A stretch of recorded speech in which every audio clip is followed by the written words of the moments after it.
إن الحمد لله نحمده ونستعينه ونستغفره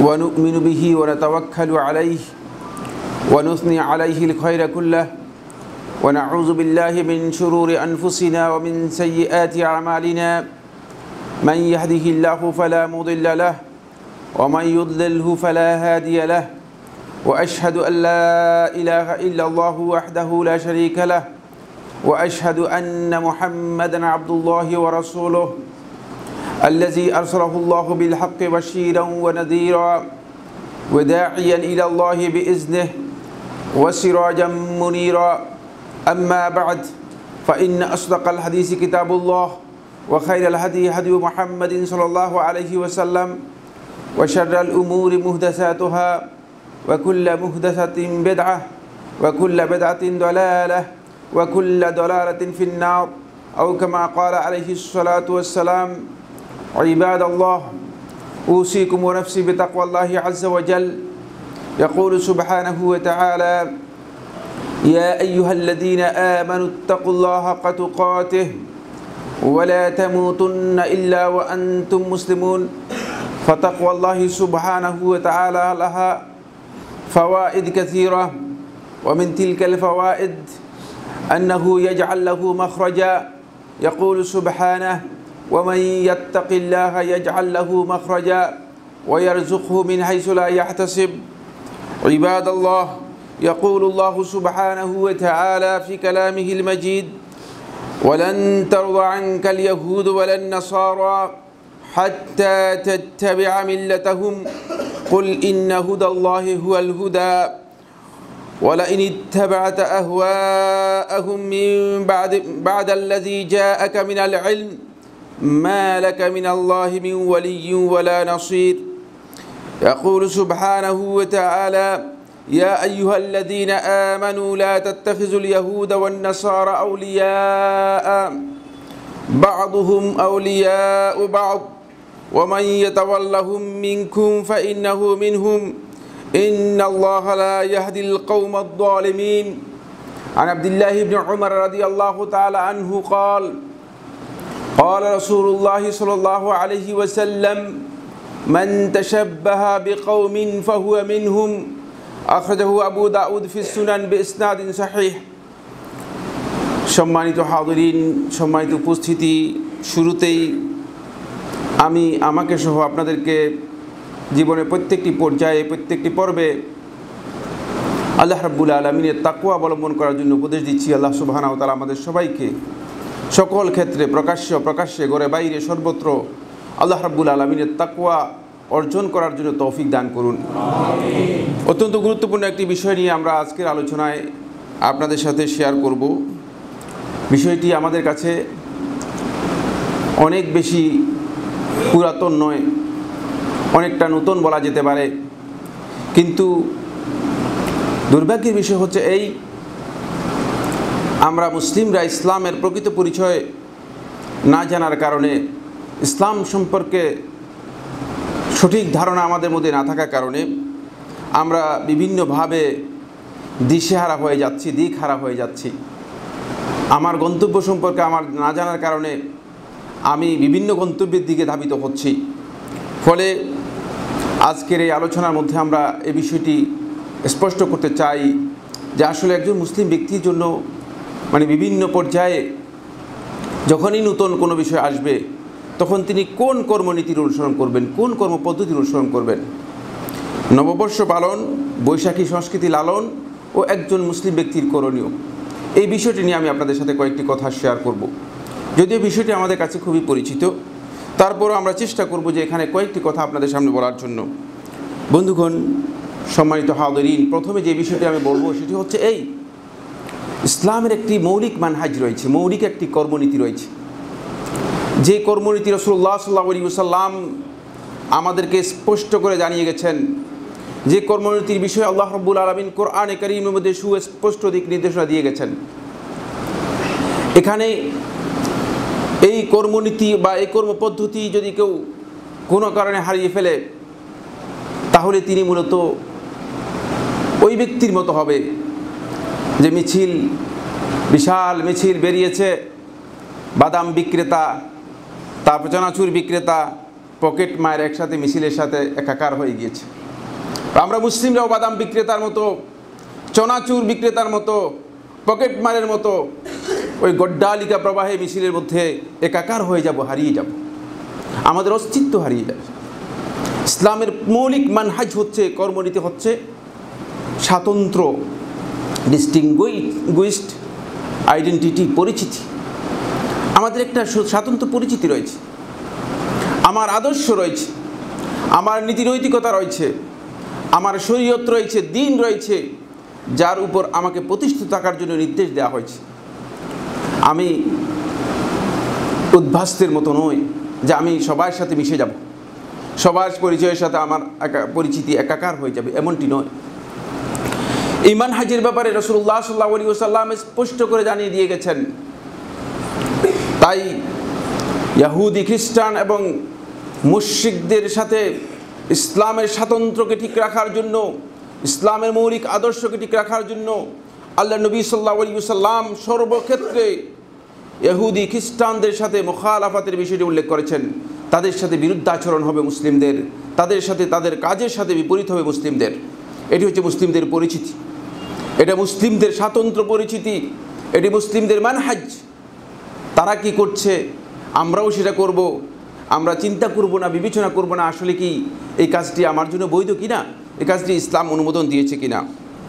আসুন, প্রথম যে পয়েন্টটি আমি আলোচনা করতে চাই সেটি হলো এই বর্ষ পালনের যেই সংস্কৃতি, এই সংস্কৃতি রাসূলুল্লাহ সাল্লাল্লাহু আলাইহি ওয়াসাল্লামের সময় ছিল। রাসূল সাল্লাল্লাহু আলাইহি ওয়াসাল্লামের আগমনের প্রায় ৬,০০০ বছর আগে, প্রায় ৬,০০০ বছর আগে মিশরে কিপ্তি সম্প্রদায়, তারা তাদের বার্ষিক নববর্ষ তারা পালন করত, ঐতিহাসিকভাবে স্বীকৃত হয়েছে। আল্লাহ নবী সাল্লাল্লাহু আলাইহি ওয়াসাল্লাম বর্তমান সময় থেকে ৭,৫০০ বছর আগে কিপ্তিরা তারা বর্ষ পালন করত। রাসূলুল্লাহ সাল্লাল্লাহু আলাইহি ওয়াসাল্লামের সময় সেটি ছিল। আল্লাহ নবী সাল্লাল্লাহু আলাইহি ওয়াসাল্লাম জানতেন, নবী সাল্লাল্লাহু আলাইহি ওয়াসাল্লামের সময় ছিল। এরপর আমরা যদি ঐতিহাসিকভাবে দেখি, দেখব পারস্য সম্রাট জামশেদ, এটাও আল্লাহ নবী সাল্লাল্লাহু আলাইহি ওয়াসাল্লামের অনেক আগমনের অনেক আগে। পারস্য সম্রাট জামশেদ নবপারস্য ক্যালেন্ডারকে সামনে রেখে সেই নববর্ষ পালন করত এবং সেই নববর্ষের নাম ছিল ইয়মুন নেইরুজ।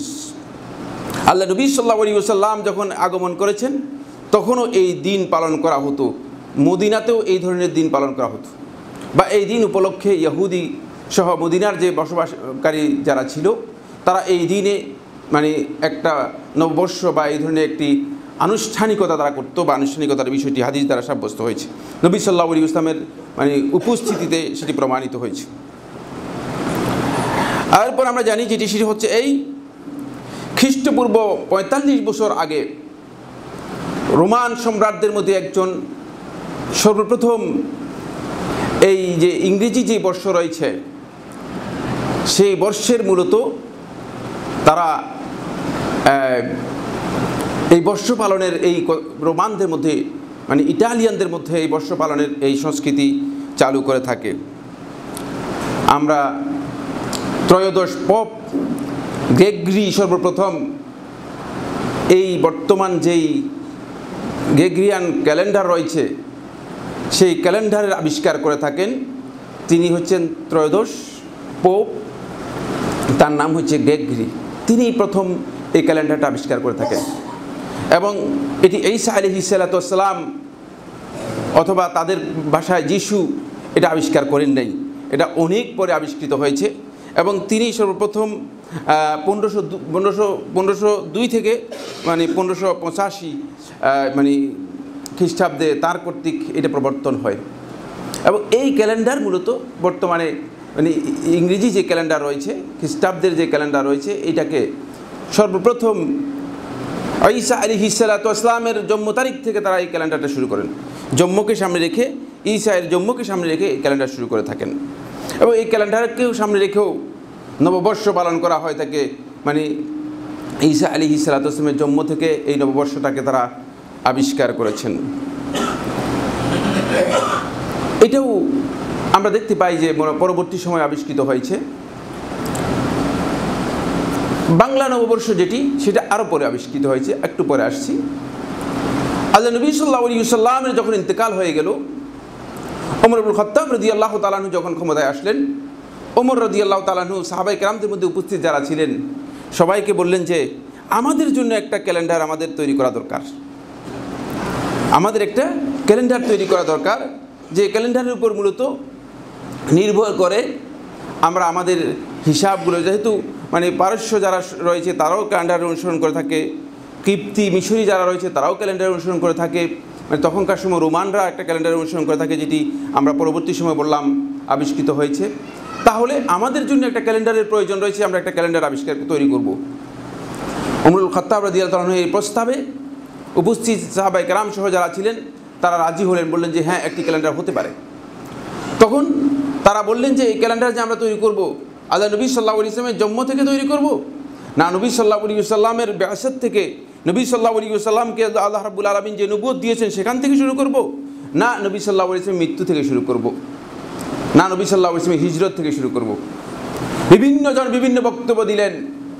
ওমর ইবনুল খাত্তাব রাদিয়াল্লাহু তাআলা আনহু সকলের বক্তব্য শোনার পরে ইবনুল খাত্তাব রাদিয়াল্লাহু তাআলা আনহু বললেন, আল্লাহর নবী সাল্লাল্লাহু আলাইহি ওয়াসাল্লামের জীবনের সবচেয়ে গুরুত্বপূর্ণ যে বিষয়টি রয়েছে, ইসলামের জন্য সবচেয়ে গুরুত্বপূর্ণ বিষয়, সেটি হচ্ছে নবী সাল্লাল্লাহু আলাইহি ওয়াসাল্লামের হিজরত। হিজরতের মাধ্যমে নবী সাল্লাল্লাহু আলাইহি ওয়াসাল্লাম ইসলামকে সত্যিকার বুলন্দ করতে পেরেছেন। তাই হিজরত থেকেই নবী সাল্লাল্লাহু আলাইহি ওয়াসাল্লামের এই ক্যালেন্ডার আমরা শুরু করব। নবী সাল্লাল্লাহু আলাইহি ওয়াসাল্লামের এই ক্যালেন্ডারটি আমরা হিজরত থেকে শুরু করব। এরপর প্রশ্ন আসলো এই বিষয়টি সম্পর্কে। হাফেজ ইবনে হাজার আসকালানী রাহমাতুল্লাহি আলাইহি ফাথুল বারীতে উল্লেখ করেন, তিনি বলেন যে এরপর প্রশ্ন আসলো যে আমরা কোন মাস দিয়ে শুরু করব, সেটা কি মুহররম দিয়ে শুরু করব, না রবিউল আউয়াল দিয়ে শুরু করব, না রজব মাস দিয়ে শুরু করব? কারণ আরবের বিভিন্ন সম্প্রদায় বিভিন্ন মাস দিয়ে তারা তাদের এই ক্যালেন্ডার শুরু করত, সবাই একসাথে শুরু করতো না। আমরা কি মুহররম থেকে শুরু করব, না রবিউল আউয়াল থেকে শুরু করব, না রজব থেকে শুরু করব?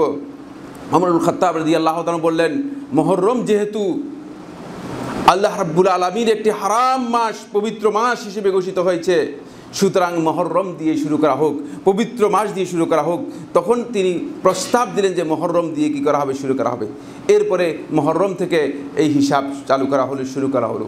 সম্মানিত হাজিরিন, এই ক্যালেন্ডার রয়েছে, এটার ওমর ইবনুল খাত্তাব রাদিয়াল্লাহু তাআলা আনহুর ক্যালেন্ডারের পরে ওমর ইবনুল খাত্তাব রাদিয়াল্লাহু তাআলা আনহু নবী সাল্লাল্লাহু আলাইহি ওয়াসাল্লাম মিলাদ এর জন্য কোনো নির্দিষ্ট ক্যালেন্ডার আবিষ্কার করেন নেই, এবং নবী সাল্লাল্লাহু আলাইহি ওয়াসাল্লামের মিলাদের যে মাস রয়েছে এই মাস সম্পর্কেও সাহাবায়ে কেরামদের জানা ছিল, কিন্তু সাহাবায়ে কেরাম ওই মাস দিয়েও কী করেন নাই, ক্যালেন্ডার শুরু করেন নাই। এরপরে যে বিষয়টি সেটি হচ্ছে এই, যখন মুঘল সম্রাটদের মধ্যে আকবর, বাদশাহ সম্রাট আকবর যখন ক্ষমতায় আসলো, তখন সে দেখলো যে আমরা যে ক্যালেন্ডারের অনুসরণ করে যাচ্ছি সেই ক্যালেন্ডারটা আমাদের নয়, বরং এখানে আমাদের একটি ক্যালেন্ডার তৈরি করা দরকার। তখন তিনি আরেকটি ক্যালেন্ডার, আরবি ক্যালেন্ডারের সাথে মিল রেখে একটি ক্যালেন্ডার আবিষ্কার করলেন। সময়ের ব্যবধানের কারণে ক্যালেন্ডারের মধ্যে আকবর হয়ে গিয়েছে, তিনি একটি ক্যালেন্ডার তৈরি করলেন, এটাকে তিনি নাম দিলেন বাংলা ক্যালেন্ডার হিসেবে। আমাদের সমাজের মধ্যে বর্তমানে যেটি বাংলা বঙ্গাব্দ বলা হয় থাকে, বা বাংলা ক্যালেন্ডার হিসেবে পরিচিত হয়েছে, বৈশাখ থেকে আরম্ভ করে এই ক্যালেন্ডার চালু হয়। এটি হয়েছে একেবারেই সম্রাট আকবরের সময় থেকে আরম্ভ করে অল্প কিছুদিন। আপনারা জানেন যে এর হিসাবে হয়েছে 1426 বা 27, এই ধরনের একেবারেই অল্প সময়ের মধ্যে।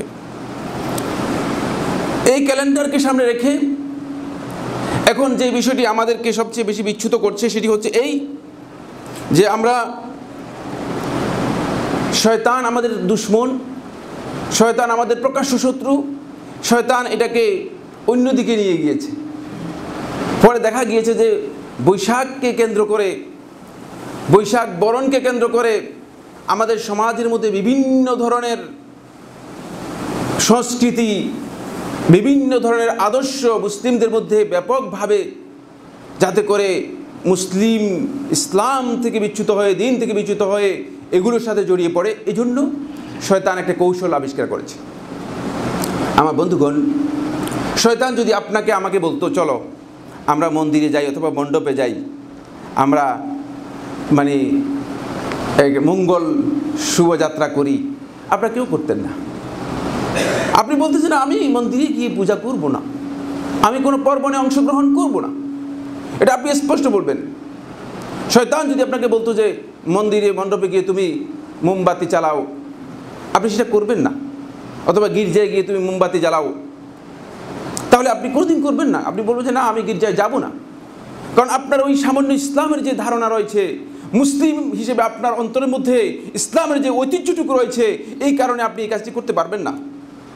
কিন্তু শয়তান আমাদের চেয়ে অনেক কৌশলী, শয়তান আমাদের চেয়ে অনেক কৌশলী। ফলে শয়তান কি করেছে? শয়তান নতুন আবিষ্কার করেছে, সেটি হলো এই বাঙালি চেতনার নাম দিয়ে, বাঙালি সংস্কৃতির নাম দিয়ে শয়তান নতুনভাবে সকল প্রকার পূজা মণ্ডপকে, সকল প্রকার পূজা পার্বণকে আমাদের মুসলমানদের মধ্যে কি করে দিয়েছে? এস্টাবলিশ করে দেওয়ার জন্য চেষ্টা করে যাচ্ছে। এর নাম দিয়েছে বাঙালি চেতনা। আরে বাঙালি চেতনা কি 30 বছর আগ থেকে শুরু হয়েছে, নাকি হাজার বছরের ইতিহাস বাঙালি চেতনা রয়েছে? বাঙালি চেতনা কখন থেকে শুরু হয়েছে? এই 30 বছর আগেও তো আমরা এই ধরনের অবস্থা দেখি নাই, এই ধরনের নববর্ষের বিষয়টি আমাদের জানা ছিল না। আসুন, এর মধ্যে যে কাজগুলো করা হচ্ছে তার মধ্যে সূর্য যখন উদিত হবে, একেবারেই সকালবেলায় সূর্য উদিত হবে, তখন রবীন্দ্রনাথের লেখা এসো হে বৈশাখ এসো, এই গানের মাধ্যমে শুরু হয় এই আয়োজন। বন্ধুগণ, আপনারা জানেন রবীন্দ্রনাথ ঠাকুর ধর্মের দিক থেকে, হিন্দু সংস্কৃতির দিক থেকে এক চুল পরিমাণ তাকে বিচ্যুত করা যায়নি। যেমনিভাবে মুসলিমদের মধ্যে অনেক কবি, আমি নাম উচ্চারণ করলাম না, ধর্মীয় দিক থেকে, আদর্শের দিক থেকে ব্যাপকভাবে বিচ্যুত হয়েছে, কিন্তু এক চুল পরিমাণ তাকে বিচ্যুত করা হয়নি। কারণ তারা সূর্যের পূজা করে থাকে ওই সমস্ত ব্যক্তিদের মতো যারা সূর্য পূজারী রয়েছে, তারা অগ্নির পূজা করে থাকে ওই সমস্ত ব্যক্তিদের মতো যারা অগ্নি পূজা করে থাকে। তার এই কবিতার একটি লাইনের মধ্যে এটা রয়েছে, অগ্নিশ মানে শুচি হোক ধরা, মানে অগ্নির গোসল দিয়ে এই পৃথিবীটা পবিত্র হোক।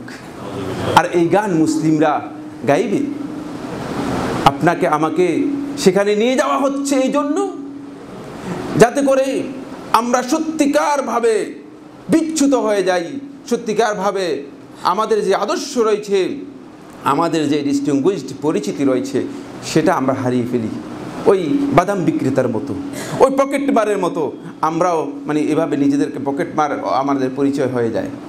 আমার বন্ধুগণ, এমনটি সূর্যের এই পূজা আমাদেরকে করতে বলা হচ্ছে। আর দেখুন আমার নবী সাল্লাল্লাহু আলাইহি ওয়াসাল্লাম কি শিখিয়েছেন। আমার নবী সাল্লাল্লাহু আলাইহি ওয়াসাল্লাম শিখিয়েছেন, ইমানদার ব্যক্তিগণ সালাত আদায় করবে আল্লাহ রাব্বুল আলামিনের সন্তুষ্টির জন্য। সালাত আদায় করবে কার জন্য? আল্লাহর সন্তুষ্টির জন্য।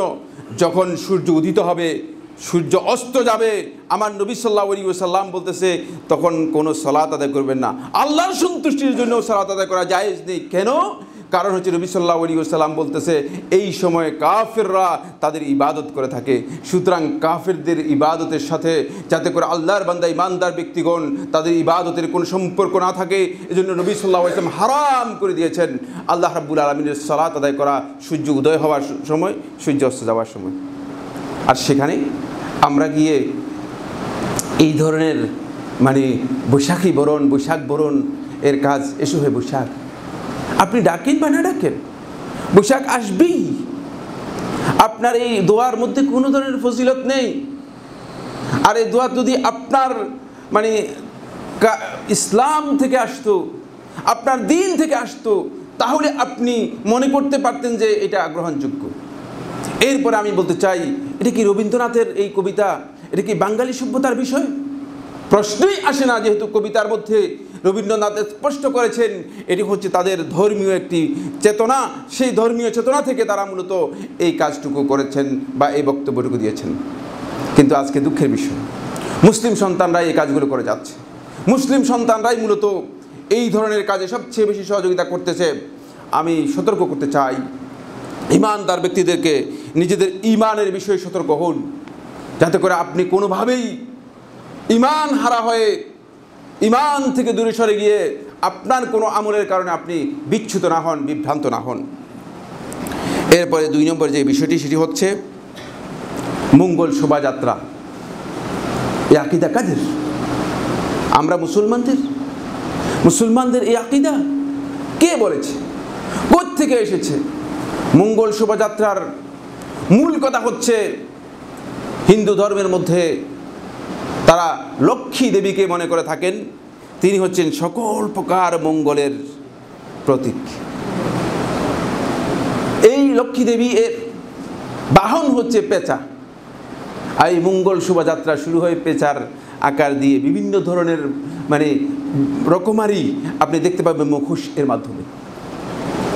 এখানে তারা মনে করে থাকেন এই শোভাযাত্রার মাধ্যমে, মঙ্গল শোভাযাত্রায় যারা অংশগ্রহণ করবে তাদের জীবনটা মঙ্গলময় হবে, আর এই শোভাযাত্রায় অংশগ্রহণ করবে না তাদের জীবন মঙ্গলময় হবে না, লক্ষ্মী দেবী তাদেরকে মঙ্গল দেবে না। এটা কি আপনারা করবেন? এটা কি মুসলিম করতে পারে? মুসলিমের কোথায় সে চেতনা? এটা কি বাঙালির চেতনা? আমি আল্লাহর কসম করে বলছি, বাঙালি চেতনার সাথে এর কোনো সম্পর্ক নেই। বাঙালি চেতনার সাথে এর কোনো সম্পর্ক নেই। কোনো আমলে বাঙালি চেতনার মধ্যে এটি অন্তর্ভুক্ত ছিল না। এটি একটি ধর্মীয় চেতনা, একটি ধর্মের চেতনা, কিন্তু এটাকে বাঙালি চেতনা নাম দিয়ে আজকে আমাদেরকে বিভ্রান্ত করা হচ্ছে, আজকে আমাদেরকে পথভ্রষ্ট করা হচ্ছে। আসেন এরপরের যে বিষয়টি 3 নম্বর, সেটি হচ্ছে লাল সাদা পোশাকের তাৎপর্য। লাল সাদা পোশাক হচ্ছে পোশাকের একটা লক্ষণ। আর কত পূজা করবেন? নবী সাল্লাল্লাহু আলাইহি ওয়াসাল্লাম আমাদেরকে নিষেধ করে দিয়েছেন যে তোমরা হলুদ রঙের কাপড় পরবে না, কারণ নবী সাল্লাল্লাহু আলাইহি ওয়াসাল্লামের সময় একদল মুশরিকরা হলুদ রঙের কাপড় পরত। নবী সাল্লাল্লাহু আলাইহি ওয়াসাল্লাম তাদের বিরুদ্ধাচরণ করার জন্য বলছেন যে হলুদ রঙের কাপড় পরবে না। আর এই লাল সাদা হচ্ছে মূলত তাদের সিঁদুরের আকার, এবং এটা হচ্ছে তাদের একটি পূজার লক্ষণ। এটাকেই নিয়ে আসা হয়েছে আজকে মুসলিমদের মাঝে। মুসলিম সন্তানরা ইসলামের ঐতিহ্য সম্পর্কে জ্ঞান নেই, ইসলাম সম্পর্কে জ্ঞান নেই, ফলে দেখা যাচ্ছে লাল সাদা পোশাকের এখন হিড়িক লেগে গিয়েছে। বৈশাখী বরণের জন্য লাল সাদা পোশাক আপনাদের কিনতে হবে, লাল শাড়ি, সাদা শাড়ি কিনতে হবে। আমরা জানি না যে আমরা কেন এমন অন্ধ আনুগত্যের মধ্যে, এমন অন্ধ অনুসরণের মধ্যে চলে যাচ্ছি। আমাদের অনুসরণ করার মতো কিছু নেই, আমাদের কাছে কি কোনো কিছুই নেই? কোনো আদর্শ নেই, কোনো মডেল নেই যে মডেলকে সামনে রেখে আমরা অ্যাডভান্স করতে পারি, অগ্রসর হতে পারি। নবী সাল্লাল্লাহু আলাইহি ওয়াসাল্লাম তো আমাদেরকে প্রত্যেকটি বিষয়ে নবী সাল্লাল্লাহু আলাইহি ওয়াসাল্লাম জানিয়ে গেছেন, দেখিয়ে গেছেন। সুতরাং এরপরেও কেন আমরা অন্যত্র গিয়ে, অন্যদের কাছে গিয়ে, অন্য সংস্কৃতির কাছে গিয়ে, অন্য আদর্শের কাছে গিয়ে আমার বন্ধুগণ আমরা সেখানে আদর্শ তালাশ করছি, সেখানে মডেল তালাশ করছি? প্রশ্নই আসে না। এটা আমাদের বিশাল বিচ্যুতি। ইমানদার ব্যক্তিদেরকে সতর্ক হতে হবে। এরপরে এখানে রয়েছে নারী পুরুষের অবাধ মেলামেশা। নারী এবং পুরুষ অবাধ মেলামেশা, এটাকে আপনি কি অনুষ্ঠান নাম দেবেন? এমন কোনো কাজ নেই, এমন কোনো অন্যায় নেই, এমন কোনো খারাপ কাজ নেই, এমন কোনো অশ্লীলতা নেই যে অশ্লীলতা এখানে করা হচ্ছে না। এটি কোনো ধর্মই তো অনুমোদন দেয়নি। কোনো ধর্ম এবং কোনো চেতনার মধ্যে মূলত এটা অনুমোদিত বিষয় ছিল না, কোনো সময়ই ছিল না। কিন্তু এখন আমরা গড্ডালিকা প্রবাহে মনে করতেছি এটি হচ্ছে আমাদের চেতনার মধ্যে অন্তর্ভুক্ত। আমার বন্ধুগণ, সময়ের কারণে আমি এত দীর্ঘায়িত করতে চাই না। যেটি আমি স্পষ্ট করে বলতে চাই সেটা হলো এই, বাঙালি চেতনার নাম দিয়ে, বাঙালি সংস্কৃতির নাম দিয়ে মূলত আজকে নববর্ষ পালন অথবা বৈশাখী বরণ, এই ধরনের যে কাজগুলো আমাদের সমাজের মধ্যে ঢুকিয়ে দেওয়া হচ্ছে, মুসলিমদের মাঝে ঢুকিয়ে দেওয়া হচ্ছে, এবং এর মাধ্যমে মুসলিম যারা ইসলামের সত্যিকার জ্ঞান রাখে না তাদেরকে পথভ্রষ্ট বিভ্রান্ত করা হচ্ছে। এর জন্য মূলত তারাই দায়ী হবেন যারা এগুলোকে বাঙালি চেতনা নাম দিয়ে বিভ্রান্ত করার জন্য চেষ্টা করছেন। তাদেরকে এর জন্য আল্লাহ রাব্বুল আলামিনের কাছে জবাবদিহি করতে হবে। আমি সংশ্লিষ্ট কর্তৃপক্ষ সহ সরকারকে স্পষ্ট করে বলতে চাই, এটি জাতীয় কোনো অনুষ্ঠান নয়। সুতরাং আপনারা স্পষ্ট করে দিন, এটাকে জাতীয় অনুষ্ঠানে রূপান্তরিত করার বিষয়টি সত্যিকার অর্থে মুসলিমদের উপর বড় ধরনের আঘাত, মুসলিমদের চেতনার উপর বড় ধরনের আঘাত, ইসলামের উপর বড় ধরনের আঘাত ছাড়া আর কিছুই নয়। তাই আমাদেরকে স্পষ্ট করে এটা বলতে হবে যে এটাকে জাতীয় পর্যায়ে, জাতীয় অনুষ্ঠানে এটা সকলের জন্য অনুষ্ঠান হয়ে যাবে, এই ধরনের বক্তব্য দেওয়ার কোনো সুযোগ নেই। এটি মুসলিমদের সাথে কোনোভাবেই মানায় না। ইসলামের চিন্তাধারার সাথে আমরা স্পষ্ট করে আপনাদের সামনে কোরআন এবং হাদিসের বক্তব্যগুলো নিয়ে আসবো, যেগুলো রাসূলুল্লাহ সাল্লাল্লাহু আলাইহি ওয়াসাল্লাম দিয়ে গেছেন। ইসলামের যে মৌলিক চেতনা রয়েছে, মৌলিক দৃষ্টিভঙ্গি রয়েছে, যে মূলনীতি রয়েছে, এই মূলনীতির সাথে এই চেতনা, এই অনুষ্ঠান, এই ধরনের পূজা পার্বণের কোনো সামঞ্জস্যতা নেই, কোনো মিল নেই। সুতরাং এটাকে জাতীয় পর্যায়ে এস্টাবলিশ করার বিষয়টি বিভ্রান্তি। যদি কেউ এস্টাবলিশ করেন, আমি আল্লাহর কসম করে বলছি, এই বাংলাদেশে যতগুলো মুসলিম রয়েছে প্রত্যেকটি মুসলিমের অপরাধের জন্য আপনাকে কিয়ামতের দিন আল্লাহ রাব্বুল আলামিনের কাছে জবাবদিহি করতে হবে। আপনারা ছাড় পাবেন না, আপনারা যারা এই কাজটি করছেন, কারণ এটি বৈধ নয়, কোনোভাবেই বৈধ নয়। মুসলিমদেরকে বিভ্রান্ত করবেন না, বরং এটা বলে দিন যে এটা একটা সুনির্দিষ্ট সংস্কৃতির অনুষ্ঠান। এটাকে জাতীয় পর্যায়ে নিয়ে আসা এবং মুসলমানদের জাতীয় যেই ঈদ রয়েছে, আপনারা জানেন ঈদ উল ফিতর, ঈদ উল আযহা, মুসলমানদের জাতীয় যে ঈদ রয়েছে, এবং জাতীয় ঈদের চেয়েও মূলত এই অনুষ্ঠানটাকে এখন বর্তমানে এর চেয়েও বেশি জাতীয় পর্যায়ে এটাকে এস্টাবলিশ করার জন্য চেষ্টা করা হচ্ছে, যাতে করে মুসলিমদের নৈতিক যেই স্খলন রয়েছে সেটা আরও ব্যাপকভাবে হতেই থাকে। কারণ আমরা ইসলাম যারা করে থাকি, ইসলামের অনুসারী আমরা নিজেদেরকে দাবি করে থাকি, দুর্ভাগ্যের বিষয় আমরা তো ইসলামের আদর্শ সম্পর্কে জানি না। তাই ইসলাম থেকে আমরা বিচ্যুত হওয়ার কারণে আমাদেরকে যেদিকেই ডাক দে, যেদিক থেকে আমি আওয়াজ শুনি সেদিকেই দৌড় দিই। কিসের আওয়াজ? ছাগলের আওয়াজ, না গরুর আওয়াজ, না বাঘের আওয়াজ, না হাতির আওয়াজ? এটি আমি পার্থক্য করি না। দুর্ভাগ্যের বিষয়, যেহেতু আমি জানি না আসলে কোন দিক থেকে কে কীভাবে আমাকে আহ্বান করতেছে, আমি দৌড় দিই, আওয়াজ শুনলেই দৌড় দিই। আমার বন্ধুগণ, সতর্ক হতে হবে। ইমানদার ব্যক্তি সচেতন হবে, ইমানদার ব্যক্তি সতর্ক হবে, তার ইমানের ব্যাপারে সে রক্ষণশীল হবে।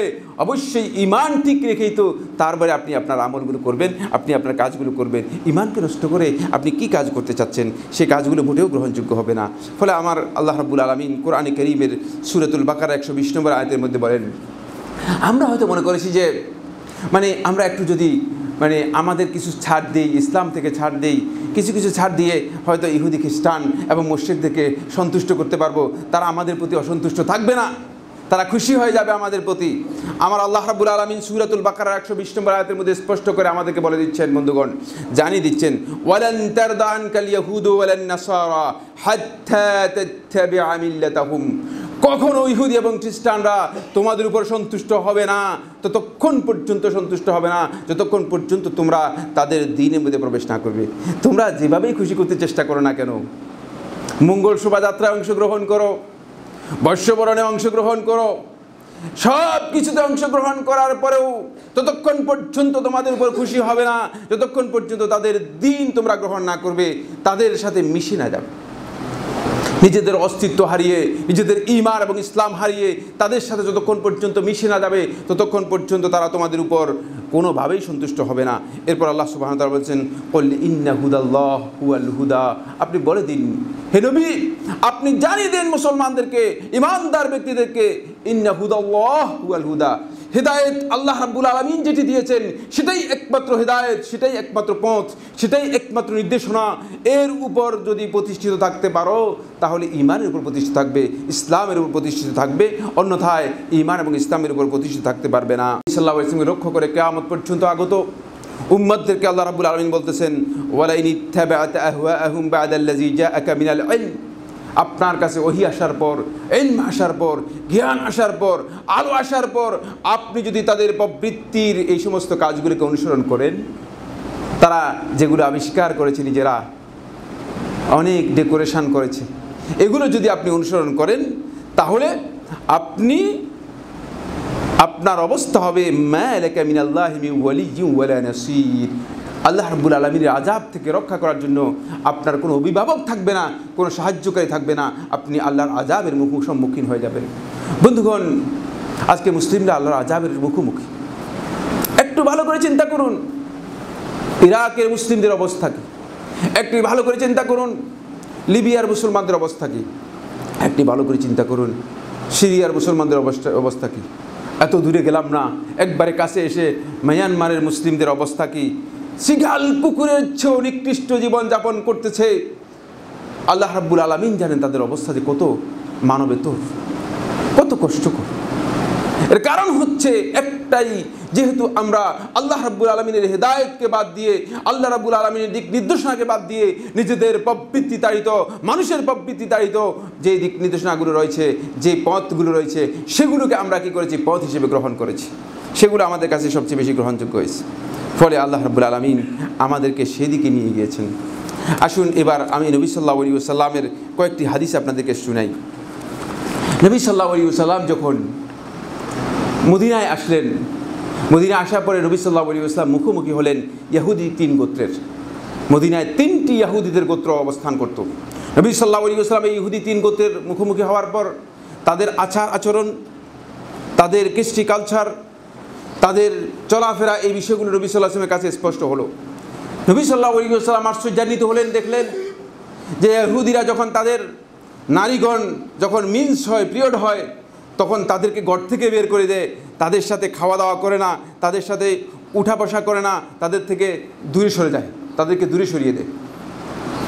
নবী সাল্লাল্লাহু আলাইহি ওয়াসাল্লাম যখন ইহুদিদের এই কর্মকাণ্ড দেখতে পেলেন, নবী সাল্লাল্লাহু আলাইহি ওয়াসাল্লাম হতবাক হলেন। আদম সন্তান, আল্লাহ রাব্বুল আলামিনের বান্দি, আল্লাহর গোলাম, কেন তাদের সাথে এই ধরনের আচরণ করা হবে? নারী হওয়ার কারণে তার সাথে এই ধরনের দুর্ব্যবহার করা হবে? তখন নবী সাল্লাল্লাহু আলাইহি ওয়াসাল্লামকে সাহাবায়ে কেরাম এই বিষয় নিয়ে প্রশ্ন করলেন, জিজ্ঞেস করলেন। কোরআনে কারীমে সূরাতুল বাকারার মধ্যে এসেছে, ইয়াসআলুনাকা আনিল মাহিদ, লোকেরা এসে আপনাকে প্রশ্ন করবে, লোকেরা প্রশ্ন করে আপনার কাছে জানতে চাইবে, এই বিষয়ে জানবে। তারা প্রশ্ন করে আনিল মাহিদ, যে পিরিয়ড সম্পর্কে, পিরিয়ড হলে তাদের সাথে কোন ধরনের আচরণ করবে। তখন নবী সাল্লাল্লাহু আলাইহি ওয়াসাল্লাম বললেন, তাদের সাথে খাওয়া দাওয়া, উঠা বসা সবটাই চলবে, তারা ঘরে থাকবে, তাদের সাথে তুমি সব কিছু করতে পারবে, শুধুমাত্র তাদের সাথে সহবাস করতে পারবে না, আর বাকি সব কিছু করার বিধান নবী সাল্লাল্লাহু আলাইহি ওয়াসাল্লাম ঘোষণা করে দিলেন। এই কথা যখন ইহুদিদের কানে গেল, ইহুদিরা জানতে পেরেছে যে আমার নবী সাল্লাল্লাহু আলাইহি ওয়াসাল্লাম তাদের আচরণের বিরুদ্ধাচরণ করার জন্য, বিপরীত করার জন্য এই নির্দেশনা দিয়েছেন। তখন ইহুদিরা বলল, হাদিস দেখুন, এই হাদিসটি সহিহ মুসলিমের 302 নম্বর হাদিস, সহিহ মুসলিমের 302 নম্বর হাদিস। ফাকালু, ইহুদিরা বলল, মা ইউরিদু হাযার রাজুল আন ইয়াদআ মিন আমরিনা শাইআন ইল্লা খালাফানা ফীহি, যে এই ব্যক্তি এমন কোনো বিষয় নেই যে বিষয়ে আমাদের সম্পর্কে জানলেই সে আমাদের বিপরীত কি করে বিধান দিয়ে দেয়, যাতে করে আমাদের বিরুদ্ধাচরণ করার উদ্দেশ্য। যে মুহাম্মদ তো উদ্দেশ্য হচ্ছে আমাদের বিপরীত বিধান দিবেই, আমাদের বিরুদ্ধে যাবেই, এটাই উদ্দেশ্য তার। আল্লাহ নবী সাল্লাল্লাহু আলাইহি ওয়াসাল্লাম যখন এই বিধান দিলেন, ইসলামের ডিস্টিংগুইশড পরিচিতির জন্য আমার নবী সাল্লাল্লাহু আলাইহি ওয়াসাল্লাম মুখালাফাতুল ইয়াহুদি ওয়ান নাসারা ওয়াল মুশরিকিন, মুশরিকদের বিরুদ্ধে আচরণ করতে বলেছেন, মুশরিকদের বিপরীত করতে বলেছেন, ইহুদিদের বিপরীত করতে বলেছেন, এরপরে খ্রিস্টানদের বিপরীত করতে বলেছেন। অসংখ্য হাদিস দ্বারা সাব্যস্ত হয়েছে। এতগুলো হাদিস বিস্তারিত আলোচনা করার সুযোগ নেই, শুধু কয়েকটি হাদিস আমি আপনাদেরকে শুনাতে চাই। এই হাদিসটি আব্দুল্লাহ ইবনে উমর রাদিয়াল্লাহু আনহু বর্ণিত, আবু দাউদ তার সুনানের মধ্যে বর্ণনা করেছেন 4031 নম্বর হাদিস। তিনি বলেন, মান তাশাব্বাহা বিকাউমিন ফাহুয়া মিনহুম, যেই ব্যক্তি মুসলিমদের মধ্য থেকে ইসলাম ঘোষণা দেওয়ার পরে, ঈমানের ঘোষণা দেওয়ার পরে অন্য কোনো জাতির, অন্য কোনো সম্প্রদায়ের সাদৃশ্য গ্রহণ করবে, কোনো না কোনোভাবে, কথার মাধ্যমে হতে পারে, আমলের মাধ্যমে হতে পারে, অন্যান্য আচার আচরণের মাধ্যমে হতে পারে, অথবা এমনকি পোশাকের মাধ্যমেও হতে পারে। যদি কোনো ব্যক্তি অন্য জাতির সাদৃশ্য গ্রহণ করে, আমার নবী সাল্লাল্লাহু আলাইহি ওয়াসাল্লাম বলতে ফাহুয়া মিনহুম, সে তাদের মধ্যে অন্তর্ভুক্ত হয়ে যাবে। নাউযুবিল্লাহ, তার ঈমানের বিষয়ে প্রশ্নবিদ্ধ হয়ে যাবে। এর ব্যাখ্যা কি? শেখুল ইসলাম ইবনে তাইমিয়া রাহমাতুল্লাহ আলাইহি ইক্তিদাউস সিরাতুল মুস্তাকিমের মধ্যে এর ব্যাখ্যায় তিনি উল্লেখ করেন। তিনি বলেন, ওয়া হাযাল হাদিসু আকাল্লু আহওয়ালিহি আন্নাহু ইয়াক্তাজি তাহরিম আত-তাশাব্বুহ বিহিম। তিনি বলেন যে এই হাদিসটি সর্বনিম্ন স্ট্যাটাস হচ্ছে, সর্বনিম্ন নির্দেশনা হচ্ছে এই হাদিসের এটি, যে এর মাধ্যমে কাফির, মুশরিক, বেঈমান, ইহুদি, খ্রিস্টানদের তাশাব্বুহ, সাদৃশ্য গ্রহণ করা কমপক্ষে হারাম সাব্যস্ত হয়েছে। কমপক্ষে হারাম সাব্যস্ত হয়েছে।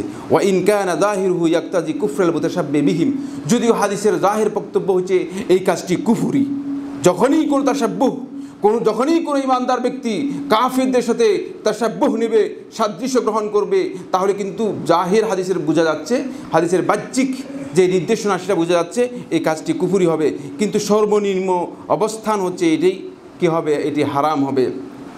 তাই এই ক্ষেত্রে আমাদেরকে খেয়াল রাখতে হবে যে এই জন্য তিনি বলেন কামাফি কৌলিহি তাআলা, যেমনিভাবে আল্লাহ সুবহানাহু ওয়া তাআলা বলেছেন সূরা আল মাইদার মধ্যে, আল্লাহ তাআলা বলেন ওয়ামান ইয়াতাওয়াল্লাহুম মিনকুম ফাইন্নাহু মিনহুম, তোমাদের মধ্যে কেউ যদি কাফিরদেরকে, ইহুদি এবং খ্রিস্টানদেরকে বন্ধু হিসেবে গ্রহণ করে, অভিভাবক হিসেবে গ্রহণ করে, ওলি হিসেবে গ্রহণ করে, সে তাদের মধ্যে অন্তর্ভুক্ত হবে। ফাকাদ ইউহমালু হাযা আলা তাশবিহিল মুতলাক ফাইন্নাহু ইউজিবুল কুফর। কখনো কখনো এই হাদিসকে, এটা শেখুল ইসলাম ইবনে তাইমিয়া রাহমাতুল্লাহ বক্তব্য, তিনি বলেন কখনো কখনো এই হাদিসটাকে তাশাব্বুহ আল মুতলাক, যে মানে পরিপূর্ণরূপে কাফেরদের সাদৃশ্য গ্রহণ করার উপর প্রয়োগ করা হয়ে থাকে, তাহলে এই কাজটি পরিপূর্ণরূপে কুফরি হবে, কোনো সন্দেহ নেই। কাফেরদের পরিপূর্ণ তাশাব্বুহ, সাদৃশ্য যারা গ্রহণ করবে তারা মূলত কুফরির মধ্যে লিপ্ত হলো, তারা কাফির হয়ে যাবে। এই কাজটি এই হাদিস থেকে আমরা বুঝতে পেরেছি যে কাফেরদের কোনোভাবেই, ইহুদি খ্রিস্টান এবং মুশরিকদের কোনোভাবেই সাদৃশ্য গ্রহণ করা ইমানদার ব্যক্তিদের জন্য বৈধ নয়। আসুন 2 নম্বর হাদিসটি আবু দাউদ তার সুনানের মধ্যে বর্ণনা করেছেন 652 নম্বর হাদিস। তিনি বলেন আন শাদ্দাদ ইবনে আউস রাদিয়াল্লাহু তাআলা আনহু, শাদ্দাদ ইবনে আউস রাদিয়াল্লাহু তাআলা থেকে বর্ণিত, তিনি বলেন ক্বালা রাসূলুল্লাহ সাল্লাল্লাহু আলাইহি ওয়াসাল্লাম, রাসূলুল্লাহ সাল্লাল্লাহু আলাইহি ওয়াসাল্লাম ইরশাদ করেন খালিফুল ইয়াহুদ, তোমরা ইহুদিদের বিরুদ্ধে আচরণ করো, বিপরীত করো। ফাইন্নাহুম লা ইউসাল্লুনা ফি নিআলিহিম ওয়া খিফাফিহিম, তারা জুতা পরে অথবা মুজা পরে তারা সালাত আদায় করে না। সালাত আদায় করার জন্য দেখেন না অবশ্যই স্যান্ডেল খুলে ঢুকতে হবে। আপনি বিভিন্ন জায়গায় যান, স্যান্ডেল খুলে ঢুকতে হবে মানে, কিন্তু আমার নবী সাল্লাল্লাহু আলাইহি ওয়াসাল্লাম স্যান্ডেল যদি পবিত্র হয়, জুতা যদি পবিত্র হয়, জুতার উপর আপনি সালাত আদায় করতে পারবেন। আপনার মুজা যদি পবিত্র হয়, মুজার উপর আপনি সালাত আদায় করতে পারবেন। দেখেন নবী সাল্লাল্লাহু আলাইহি ওয়াসাল্লাম ইহুদিদের বিরুদ্ধাচরণ করার জন্য, বিপরীত করার জন্য এই বিধান দিয়ে দিয়েছেন যে না, ইহুদিরা যেটাকে নিজেদের জন্য বাধ্যতামূলক করে নিয়েছে সেটা আমরা করব না, সেটি আমাদের জন্য বৈধ হবে না। আসুন এরপর এই হাদিসটি সহিহ মুসলিমের 2077 নম্বর হাদিস। আন আব্দুল্লাহ ইবনে আমর ইবনে আস রাদিয়াল্লাহু তাআলা আনহু, আব্দুল্লাহ ইবনে আমর ইবনে আস রাদিয়াল্লাহু তাআলা তিনি বলেন قال রাআ রাসূলুল্লাহ সাল্লাল্লাহু আলাইহি ওয়াসাল্লাম আলাইয়া থাওবাইন মুআসফারাইন, রাসূলুল্লাহ সাল্লাল্লাহু আলাইহি ওয়াসাল্লাম আমার গায়ের উপর 2টি কাপড় দেখতে পেলেন। 2টা কাপড়ই হলুদ রঙের, হলুদ রঙের ওই ঘেরো রঙের এক ধরনের কাপড় আছে না, দেখা যায় একটা গ্রুপ মানে এটা পরে থাকে, এই ধরনের হলুদ রঙের এই কাপড়, 2টি কাপড় দেখতে পেলেন। ফাকালা ইন হাযিহি মিন সিয়াবিল কুফার ফালা তালবাসহা, রাসূলুল্লাহ সাল্লাল্লাহু আলাইহি ওয়াসাল্লাম বলেন এই যে কাপড় পরেছো এটা কাফেরদের পোশাক, ফালা তালবাসহা, এটা কোনো সময় তুমি আর পরবে না, নিষেধ করে দিলেন। রাসূলুল্লাহ সাল্লাল্লাহু আলাইহি ওয়াসাল্লাম এর মাধ্যমে মূলত মুসলিমদেরকে স্পষ্ট করে দিলেন যে মুসলমানরা কাফেরদের পোশাক পর্যন্ত কি করবে না, গ্রহণ করবে না, যে পোশাক কাফেরদের জন্য খাস, কাফেররা নিজেদের জন্য খাস করে নিয়েছে। এর অর্থ আবার এটা বুঝবে না যে কাফেররা যদি আপনি জুব্বা গায়ে দেয় অথবা কাফেররা যদি পাগড়ি পরে আপনি বলবেন যে না আমরা এটা করবো না। না, যেই পোশাক কাফেররা তাদের দ্বীনের মধ্যে খাস করে নিয়েছে, তাদের জন্য বিশেষ পোশাক হিসেবে তারা গ্রহণ করে নিয়েছে, এই ধরনের পোশাক পরা রাসূল সাল্লাল্লাহু আলাইহি ওয়াসাল্লাম অপছন্দ করেছেন, এটিকে রাসূল সাল্লাল্লাহু আলাইহি ওয়াসাল্লাম অনুমোদন দেননি। আসুন আরেকটি হাদিস দেখি, এই হাদিস থেকেও আপনি বুঝতে পারবেন খুবই সুন্দর কথা। রাসূলুল্লাহ সাল্লাল্লাহু আলাইহি হাদিসটি ইমাম বুখারী এবং মুসলিম বর্ণনা করেছেন। ইমাম বুখারী রাহমাতুল্লাহি আলাইহি 3462 নম্বর হাদিস, মুসলিম রাহমাতুল্লাহি আলাইহি 2103 নম্বর হাদিস। আন আবি হুরায়রা রাদিয়াল্লাহু তাআলা আনহু, আবু হুরায়রা তিনি বলেন ইন্না রাসূলুল্লাহ সাল্লাল্লাহু আলাইহি ওয়াসাল্লাম قال, রাসূলুল্লাহ সাল্লাল্লাহু আলাইহি ওয়াসাল্লাম বলেছেন ইন্নাল ইয়াহুদা ওয়ান নাসারা লা ইয়াসবুগুন ফাখালিফুহুম, ইহুদি এবং খ্রিস্টানদের মানে অবস্থা হচ্ছে তারা যখন কোনো মানুষ, বৃদ্ধ মানুষ, দাড়ি মোচ সব একসাথে সাদা হয়ে যায়, তারা কি করে না, এর মধ্যে কোনো ধরনের সেবগা, কোনো ধরনের রং করে না, কালার করে না, কলপ করে না। রাসূল সাল্লাল্লাহু আলাইহি ওয়াসাল্লাম বলছে তোমরা কলপ করবে, ফাখালিফুহুম, তোমরা তাদের বিরুদ্ধে আচরণ করবে। বুঝতে পেরেছেন? খুব আমি আজকের আলোচনায় আর সময় নিতে চাই না আপনাদের কাছ থেকে, শুধুমাত্র এতটুকু বলতে চাই যে খুবই ছোট বিষয়, যে বিষয়গুলো আল্লাহ নবী সাল্লাল্লাহু আলাইহি ওয়াসাল্লাম দিক নির্দেশনা দিয়েছেন এগুলো কিন্তু ফরজ ওয়াজিবের সাথে সম্পৃক্ত বিষয় না। তারপরেও নবী সাল্লাল্লাহু আলাইহি ওয়াসাল্লাম একটি মানহাজকে স্পষ্ট করার জন্য নবী সাল্লাল্লাহু আলাইহি ওয়াসাল্লাম এই হাদিসের মধ্যে চেয়েছেন, সেটি হচ্ছে যাতে করে মুসলিমগণ তাদের ডিস্টিংগুইশড যে পরিচিতি আছে সেই পরিচিতি রক্ষা করতে পারে।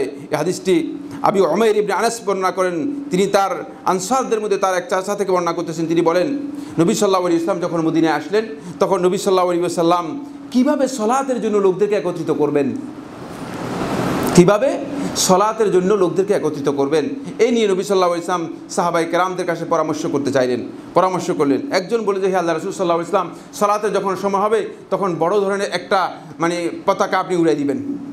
পতাকা উড়িয়ে দিলে লোকেরা পতাকা যখন দেখবে তখন বলবে যে হ্যাঁ, সলাতের ওয়াক্ত হয়ে গিয়েছে, তখন তারা সলাতের জন্য আসবে। নবী সাল্লাল্লাহু আলাইহি ওয়াসাল্লামের কাছে এটা পছন্দ হলো না। আরেকজন বললেন নবী সাল্লাল্লাহু আলাইহি ওয়াসাল্লামকে, আল্লাহ রাসূল সাল্লাল্লাহু আলাইহি ওয়াসাল্লাম, আপনি এই সিংহা রয়েছে, সিংহায় ফু দিবেন বা বাঁশি বাজাবেন, তাহলে একজনকে বলবেন বাঁশি বাজানোর জন্য, তাহলে সালাতের জন্য লোকেরা আসবে। তখন নবী সাল্লাল্লাহু আলাইহি ওয়াসাল্লাম বললেন যে এটা তো ইহুদিদের কাজ, এটা আমি করব না। ইহুদিরা এই কাজ করে থাকে, যখনই তাদের সময় হয় তখন সাইরেন বাজায় তারা। আপনারা যারা দেখেছেন বলতে পারবেন, তারা সাইরেন বাজায়, সিংহায় ফু দেয়। নবী সাল্লাল্লাহু আলাইহি ওয়াসাল্লাম এটা করলেন না। এরপরে একজন বলে যে ঠিক আছে, আপনি ঘন্টা বাজাবেন। তখন নবী সাল্লাল্লাহু আলাইহি ওয়াসাল্লাম, এটা তো খ্রিস্টানদের কাজ, এটা আমি করব না। নবী সাল্লাল্লাহু আলাইহি ওয়াসাল্লাম সিদ্ধান্ত না দিয়ে নবী সাল্লাল্লাহু আলাইহি ওয়াসাল্লাম চলে গেলেন। চলে যাওয়ার পরে রাত্রেবেলায় আব্দুল্লাহ ইবনে যায়েদ ইবনে আব্দুর রাব্বিহ, আল্লাহ নবী সাল্লাল্লাহু আলাইহি ওয়াসাল্লাম, একজন সাহাবী, রাতের বেলায় আজান স্বপ্নে দেখেন। সকালে এসে রাসূলুল্লাহ সাল্লাল্লাহু আলাইহি ওয়াসাল্লাম বলে, ইয়া রাসূলুল্লাহ, সালাতের জন্য আমাকে স্বপ্নের মধ্যে এটি দেখানো হয়েছে যে এভাবে সালাতে আহ্বান করা হবে। আপনি বুঝতে পেরেছেন, নবী সাল্লাল্লাহু আলাইহি ওয়াসাল্লাম সালাতের ক্ষেত্রেও ইহুদি এবং খ্রিস্টানদের যে তরিকা রয়েছে, যে পদ্ধতি রয়েছে, যে পন্থা রয়েছে, তার বিরুদ্ধে আচরণ করেছেন নবী সাল্লাল্লাহু আলাইহি ওয়াসাল্লাম। যতক্ষণ পর্যন্ত ওহীর মাধ্যমে আল্লাহ রাব্বুল আলামিন বিষয়টি সিদ্ধান্ত দেননি, ততক্ষণ পর্যন্ত নবী সাল্লাল্লাহু আলাইহি ওয়াসাল্লাম সিদ্ধান্ত নেননি। তাই আমাদেরকে বুঝতে হবে মূলত একটি বিষয়, সেটি হচ্ছে এই, আমরা যেভাবে যেদিকেই খুশি সেদিকে চলে যাব, কিন্তু আমাদের ঈমান কি এটাই নির্দেশ দেয়? আমি মুসলিম হিসেবে কি এটাই নির্দেশ দিই? না, ইসলাম আমাকে ইসলামের আদর্শের উপর অবিচল থাকার জন্য নির্দেশ দেয়। সুতরাং কোনোভাবেই কাফিরদের সাথে নিজেরা মিশে যাব, কাফিরদের মিছিলের সাথে নিজেরা মিশে যাব, নিজেদের অস্তিত্ব হারিয়ে যাবে, এমন কাজটি ইমানদার ব্যক্তিদের জন্য করা কোনোভাবেই বৈধ নয়। অসংখ্য হাদিসের মাধ্যমে নবী সাল্লাল্লাহু আলাইহি ওয়াসাল্লাম এই বিষয়গুলো আমাদেরকে জানিয়ে গেছেন। আসুন বন্ধুগণ, আমরা যেটাই বলি না কেন, বাঙালি চেতনা বলি, বাঙালি সংস্কৃতি বলি, যেটাই বলি না কেন, আপনি বাঙালি কোনো সন্দেহ নেই, কিন্তু বাঙালির আগেও আপনার প্রকৃত পরিচয় হচ্ছে আপনি মুসলিম। খেয়াল রাখতে হবে, মুসলিম শব্দ ঠিক রেখে, ইসলামকে ঠিক রেখে যদি আপনার বাঙালিত্ব থাকে তাহলে কোনো অসুবিধা নেই, কিন্তু ইসলামকে মাইনাস করে যদি আপনি বাঙালিত্ব গ্রহণ করার চেষ্টা করেন, আপনার এই বাঙালিত্বের কোনো মূল্য আমার আল্লাহ রাব্বুল আলামিনের কাছে নেই। কারণ আল্লাহর গোলাম হিসেবে, আল্লাহর দাস হিসেবে কিয়ামতের দিন আমাদেরকে উত্থিত হতে হবে, এই বিষয়গুলো সম্পর্কে জবাবদিহি করতে হবে। সুতরাং এই ধরনের ষড়যন্ত্র, এই ধরনের বিষয়গুলো যারা আজকে আমাদের মুসলিমদের মধ্যে ব্যাপকভাবে ঢুকিয়ে দিচ্ছেন, আমি অনুরোধ করব মেহেরবানি করে এগুলো বাঙালি চেতনা বলবেন না, এগুলো বাঙালি সংস্কৃতি বলবেন না, বলুন যে এগুলো একটা ভিন্ন সংস্কৃতি, ইসলামের সাথে এগুলো সামঞ্জস্যপূর্ণ নয়, এই কথা ঘোষণা করে মুসলিমদেরকে সতর্ক করার জন্য আজকে মুসলিমদের দায়িত্ব হয়ে গেছে, আজকে আলেম ওলামাদের দায়িত্ব হয়ে গেছে। অবশ্যই এই বিষয়ে আমাদেরকে সতর্ক হতে হবে, সতর্ক করতে হবে। যদি আমরা সতর্ক না হই তাহলে আমরা নিজেদের পরিচয় হারিয়ে ফেলবো। পরিচয় শুধু হারিয়ে ফেলবো তা নয়, নিজেদের ঈমান এবং ইসলাম, আদর্শ, দ্বীন সবটাই আমার বন্ধুগণ হারিয়ে যাবে। এজন্য আল্লাহ রাব্বুল আলামিনের কাছে দোয়া করি, আল্লাহ সুবহানাহু ওয়া তাআলা আমাদেরকে এই বিষয়গুলো উপলব্ধি করে ইসলামের উপরে ইস্তেকামত দান করুন। আকুলু কওলি হাযা লি ওয়া লাকুম ফাস্তাগফিরুল্লাহ লি ওয়া লাকুম ফাস্তাগফিরুহু ইন্নাহু হুয়াল গফুরুর রহিম।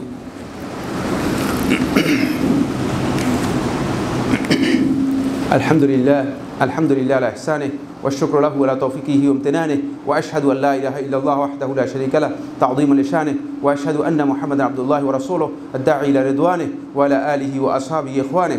عباد الله رحمكم الله، ومن يعتصم بالله فقد هدي إلى صراط مستقيم فاعتصموا بالله. وقد قال رسول الله صلى الله عليه وسلم تركت فيكم أمرين لن تضلوا ما إن تمسكتم بهما كتاب الله وسنتي. ثم أمركم عباد الله بأمر كريم ألا وهو الصلاة والسلام على النبي الكريم، فقال في محكم التنزيل إن الله وملائكته يصلون على النبي يا أيها الذين آمنوا صلوا عليه وسلموا تسليما. اللهم صل على محمد وعلى آل محمد كما صليت على إبراهيم وعلى آل إبراهيم في العالمين إنك حميد مجيد. وبارك اللهم على محمد وعلى آل محمد كما باركت على إبراهيم وعلى آل إبراهيم في العالمين إنك حميد مجيد. وارض اللهم عن الخلفاء الراشدين الأئمة المهديين أبي بكر وعمر وعثمان وعلي وعن سائر أصحاب محمد صلى الله عليه وسلم أجمعين. اللهم اعز الإسلام والمسلمين، اللهم اعز الإسلام والمسلمين واخذل الكفرة والفسقة والمبتدعة والمشركين. اللهم دمرهم، اللهم دمر أعداء الإسلام والمسلمين، اللهم دمر أعداء الإسلام والمسلمين، اللهم آت نفوسنا تقواها وزكها أنت خير من زكاها أنت وليها ومولاها ربنا آتنا في الدنيا حسنة وفي الآخرة حسنة وقنا عذاب النار ربنا فاغفر لنا ذنوبنا وكفر عنا سيئاتنا وتوفنا مع الأبرار عباد الله رحمكم الله إن الله يأمر بالعدل والإحسان وإيتاء ذي القربى وينهى عن الفحشاء والمنكر والبغي يعظكم لعلكم تذكرون فاذكروا الله العظيم الجليل يذكركم واشكروه على آلائه ونعمه يزدكم ولذكر الله أكبر والله يعلم ما تصنعون